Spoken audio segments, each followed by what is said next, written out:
Турският прокурор Мехмет Селим Кирас, който бе освободен след като бе държан 9 часа като заложник от екстремисти, почина в болницата, съобщи телевизионният канал NTV, позовавайки се на медицински представители.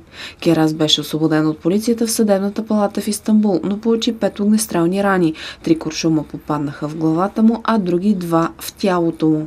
В болницата той бе откаран в критично състояние. Лекарите цял час се бориха за живота му, но поради сериозността на раните не успяха да го спасят.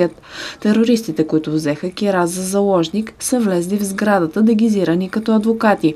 Стоги съобщи турският президент Реджеп Тайип Ердоган от Румъния, коментирайки операцията в Истанбул. Похитителите на прокурора са ликвидирани. Операцията по освобождаването на заложника продължи около 15 до 20 минути. Полицията използва шокови гранати и влезе в престрелка с екстремистите. В кабинета на прокурора, където той беше държан, имаше 2 терористи. Кирас бе взет като заложник от членове на незаконния левичарски народен революционен фронт за освобождение във връзка с делото за убийството на жертвата на протестите за парка Гези Беркин Елван. Той почина на 11 март 2014 година.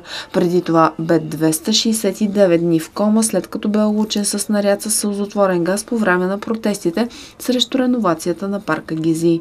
Кирас е бил посочен за прокурор по делото преди 6 месеца.